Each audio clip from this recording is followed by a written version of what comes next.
हमने शक्ति के बारे में अध्ययन किया है, जिसमें हमने शक्ति का अर्थ और शक्ति के जो विभिन्न प्रकार हैं उनको पढ़ा है। आज हम शक्ति के जो विभिन्न स्रोत हैं उनका अध्ययन करेंगे। हम ये जानते हैं कि शक्ति दूसरों के व्यवहार को अपनी इच्छा अनुसार परिवर्तित करने की एक कला है। जो भी शक्तिधारी व्यक्ति होता है वह अपने सामने वाले व्यक्ति को अपनी इच्छा के अनुसार व्यवहार करने के लिए मजबूर कर देता है, या हम ये कह सकते हैं कि दूसरों से आज्ञा पालन करवाने की जो क्षमता है वह शक्ति कहलाती है। शक्ति के अलग अलग स्रोत हैं। सबसे पहले हम बात करते हैं ज्ञान की। ज्ञान है ये शक्ति का एक प्रमुख स्रोत है। ज्ञान व्यक्तिगत क्षमता एवं योग्यता को प्रकट करता है। ज्ञान की सहायता से व्यक्ति या कोई भी नेता अपने उद्देश्य को निश्चित करता है तथा उस उद्देश्य की प्राप्ति के लिए ज्ञान से ही दूसरे व्यक्तियों को प्रभावित करता है। ज्ञान दूसरों पर एक तरह से मनोवैज्ञानिक प्रभाव डालता है तथा व्यक्ति दूसरे व्यक्तियों से आगे बढ़ जाता है। ज्ञान व्यक्ति के व्यक्तित्व में निखार लाता है। वह अपने ज्ञान के माध्यम से ही अन्य व्यक्तियों से अधिक शक्ति अर्जित कर लेता है और उसके पश्चात अपने ज्ञान के माध्यम से ही दूसरे व्यक्तियों को अपनी इच्छा के अनुसार कार्य करवाने के लिए प्रेरित करता है। तो हम ये देखते हैं कि ज्ञान है ये शक्ति का एक प्रमुख स्रोत है। अगला जो शक्ति का स्रोत है वह है सत्ता। सत्ता शक्ति प्राप्ति का एक महत्वपूर्ण साधन है। निर्बल व्यक्ति भी सत्ता प्राप्त करके शक्तिशाली बन जाता है। सत्ता प्राप्त किया हुआ व्यक्ति उसे निरंतर बनाए रखना चाहता है तथा शक्ति का पुंज बना रहना चाहता है। सत्ता में व्यक्ति जितना सर्वोच्च पद प्राप्त करेगा वह उतना ही अधिक शक्तिशाली बना रहेगा। सत्ता से अलग होते ही व्यक्ति शून्यहीन हो जाता है।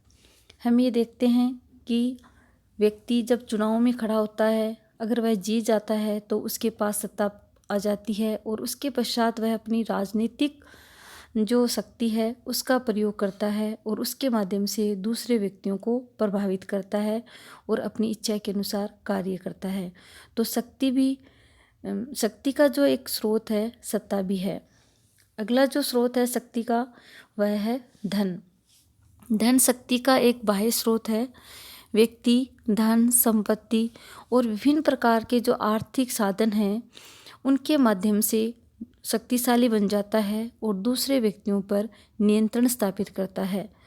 लोकतांत्रिक राष्ट्रों में शक्ति प्राप्ति का ये सबसे प्रबल स्रोत माना जाता है। धन के आधार पर व्यक्ति जनसंचार के साधनों पर नियंत्रण रखकर अधिकतम जनमत को अपने पक्ष में कर लेता है। जनमत प्राप्त करके सत्ता की प्राप्ति कर लेता है तथा शक्तिशाली बन जाता है। धन द्वारा व्यक्ति समूह आदि के व्यवहार व आचरण को भी बदल लेता है। धन असंतुष्ट लोगों को भी संतुष्ट करने की क्षमता रखता है। अगर हम बात करें, हम ये देखते हैं कि कई बार चुनाव में जिस व्यक्ति के पास धन होता है वह धन के माध्यम से चुनाव जीत जाता है और उसके पश्चात वह राजनीतिक सत्ता प्राप्त कर लेता है और फिर वह उस सत्ता के माध्यम से स्वयं शक्तिशाली बन जाता है और दूसरे व्यक्तियों पर अपना प्रभाव जमाता है। तो हम ये देखते हैं कि धन है वह भी शक्ति का एक प्रमुख स्रोत है।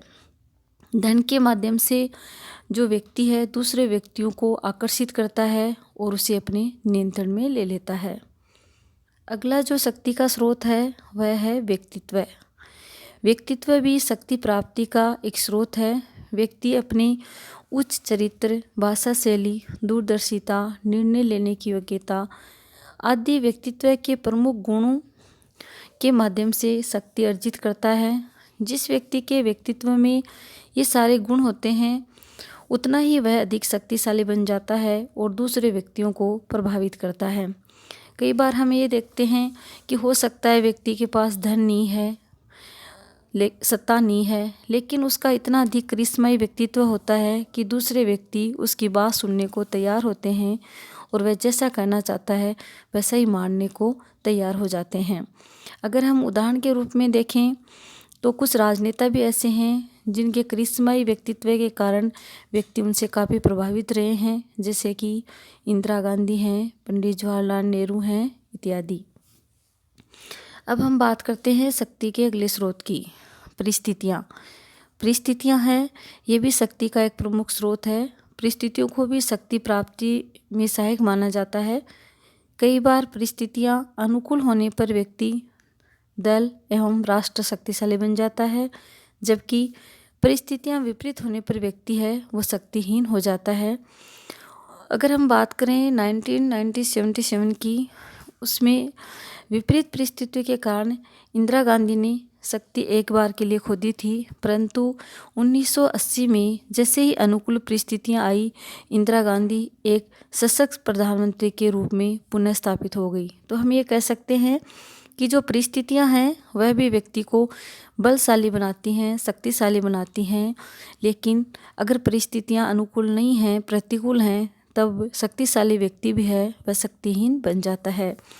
हम एक उदाहरण और उसके माध्यम से समझ सकते हैं, जैसे कि 1991 में सोवियत संघ के विघटन से अमेरिका एकमात्र शक्ति के रूप में उभरा, और क्योंकि सोवियत संघ है उसकी स्थिति काफ़ी कमज़ोर हो गई थी, वह कई टुकड़ों में विभक्त हो गया था, इसलिए तो हम ये कह सकते हैं कि जो परिस्थितियां हैं वह भी शक्ति का एक प्रमुख स्रोत है। अगला जो शक्ति का स्रोत है वह है संगठन और आकार। संगठन तथा आकार में भी शक्ति का निवास स्थान है। कोई भी दल या समूह में जितना ज़्यादा संगठन एवं एकता होगी वह उतना ही अधिक शक्तिशाली होगा। इसके साथ साथ वह आकार में बड़ा होने पर भी शक्तिशाली बना रहेगा। यद्यपि आकार के साथ संगठन का होना अति आवश्यक है। जैसे विकासशील राष्ट्रों का समूह आकार में बड़ा है, परंतु संगठित नहीं होने के कारण ये काफ़ी कमज़ोर है। तब हम ये देखते हैं कि जब भी अंतर्राष्ट्रीय स्तर पर कोई निर्णय लिया जाता है तो उसमें जो विकासशील देश हैं वो काफ़ी पिछड़ जाते हैं, और विकसित देश हैं वो अपने मन मुताबिक किसी भी निर्णय निर्माण बनाने में अपनी महत्वपूर्ण भूमिका निभाते हैं, क्योंकि जो विकासशील देश हैं वो संख्या में ज़्यादा हैं, लेकिन उनमें आपस में संगठित रूप से वो एक साथ नहीं हैं। अगला जो शक्ति का स्रोत है वह है प्राप्तियाँ एवं उपलब्धियाँ।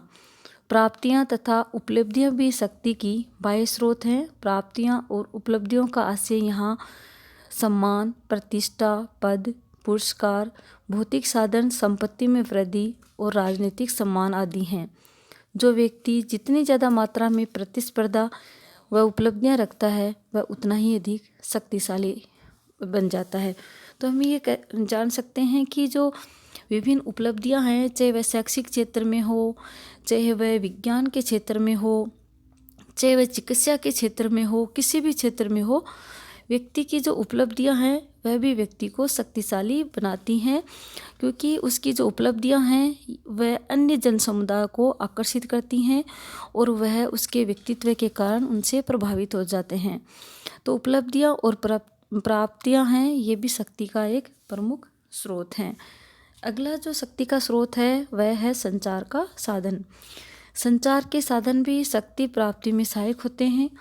अगर हम बात करें चुनाव के वक्त, तो लोकतांत्रिक जो देशों में मीडिया को जहाँ स्वतंत्रता प्राप्त होती है, अगर मीडिया जिस भी दल के पक्ष में ज़्यादा प्रचार प्रसार करती है तो लोग उनसे प्रभावित होते हैं और उनको अपना मत प्रदान करते हैं, और उसके पश्चात उस दल की सरकार बनती है, और जैसे ही दल की सरकार बनती है वह दल है काफ़ी शक्तिशाली हो जाता है।